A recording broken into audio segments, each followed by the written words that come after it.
1시 2분 12초. 설날 새벽.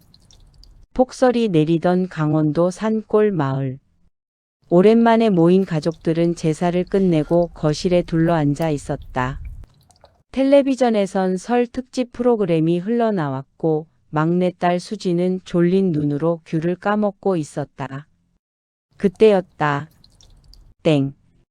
낡은 괴종시계가 새벽 1시를 알렸다. 그리고 정확히 2분 12초. 정전이 일어났다. 뭐야? 집안이 칠흑처럼 어두워졌다. 하지만 이상했다.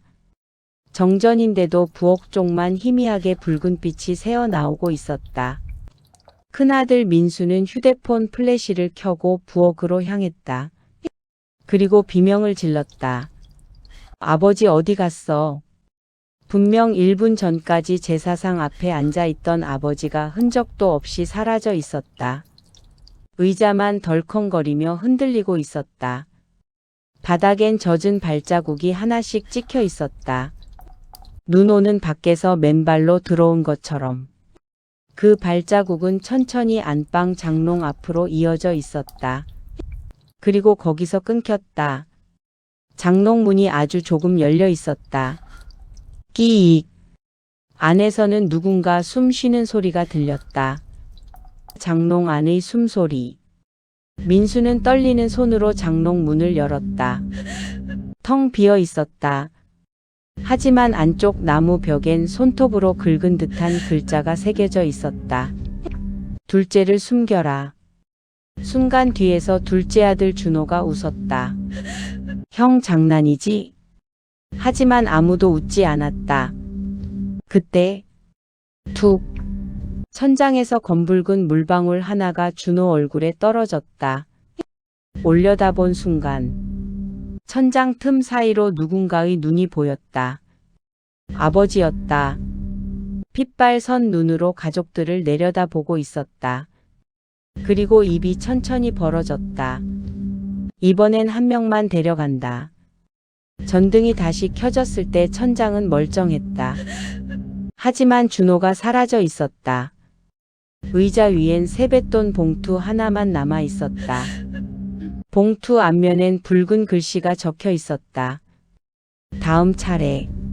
사라진 둘째. 눈보라 때문에 경찰도 오지 못했다. 가족들은 공포 속에서 서로를 의심하기 시작했다. 준호 숨긴 거 아니야? 누가 장난치는 거지? 하지만 할머니는 벌벌 떨며 말했다. 드디어 돌아왔구나. 가족들은 할머니를 바라봤다. 할머니는 40년 전 이야기를 꺼냈다. 원래 우리 집안은 설날 새벽 1시 2분 12초마다 사람 하나를 바쳤어. 침묵. 안 그러면 집안이 몰살당했거든. 민수는 화를 냈다. 지금 그런 미친 소리를 믿으라고.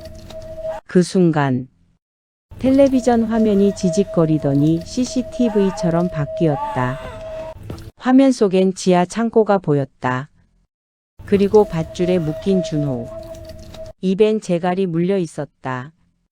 준호 뒤 어둠 속에서 누군가 서서히 걸어 나왔다. 검은 한복을 입은 여자였다. 여자는 카메라를 바라보며 웃었다. 이번 재물은 아직 살아있어요. 검은 한복의 여자. 가족들은 지하 창고로 뛰어갔다. 하지만 문은 안에서 잠겨 있었다. 쾅, 쾅, 쾅. 문을 부수고 들어간 순간 창고는 텅 비어 있었다. 대신 벽에 커다랗게 적혀 있었다. 거짓말하는 자부터 죽는다. 그때 막내 수진이 울며 말했다. 나 봤어, 아까 엄마가. 순간 어머니 얼굴이 굳었다. 뭘 봤는데? 엄마가 준호 삼촌 이름 부르면서 웃었어. 정적. 그리고 갑자기 어머니가 발작하듯 소리쳤다. 난 아니야. 그 순간 부엌에서 식칼 떨어지는 소리가 났다. 가족들이 달려갔을 때 식탁 위에 잘린 돼지머리가 놓여 있었다. 그리고 그 입안엔 준호 손가락 하나가 들어 있었다. 어디야? 재물의 조건. 할머니는 결국 진실을 말했다. 40년 전 가난했던 집안은 무당을 찾아갔고 무당은 말했다. 설날 새벽마다 가족 중 한 명을 바치면 집안은 번성할 것이다. 그리고 실제로 집안은 부자가 됐다. 하지만 조건이 있었다. 언젠가 제사를 멈추면 죽은 자들이 돌아온다. 가족들은 충격에 빠졌다.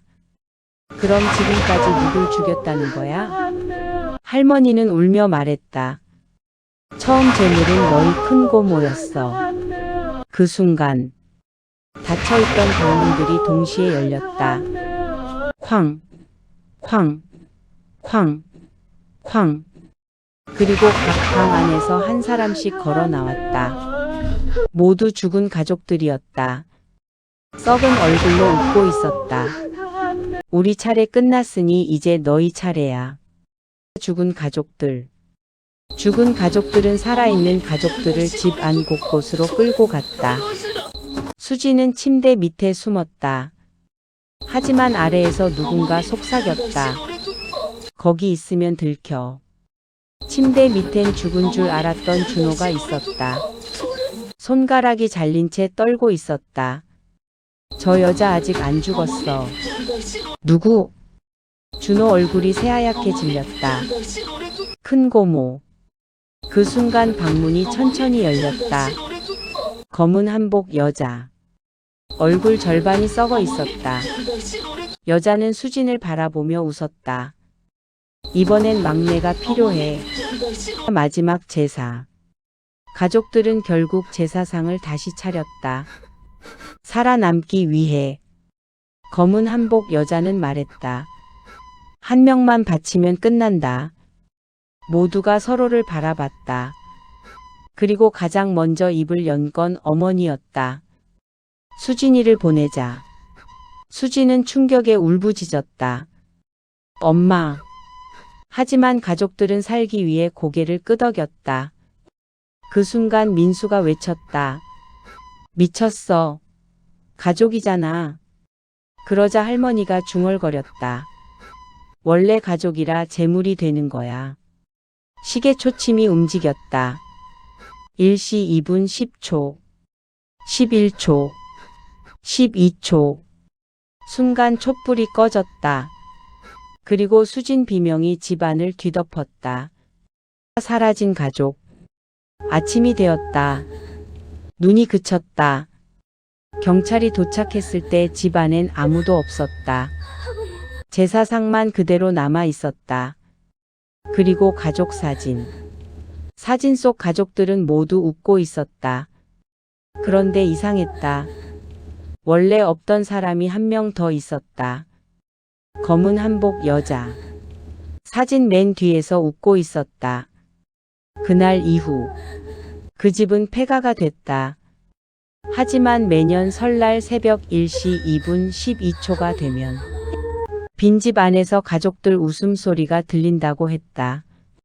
그리고 지나가던 사람들은 가끔 본다. 창문 안에서 손 흔드는 가족들을 한 명씩 늘어난 채로. 안녕하세요. 중국 조심하세요. 좋아요. 가짜 경찰 조심하세요. 구독, 알림 주세요.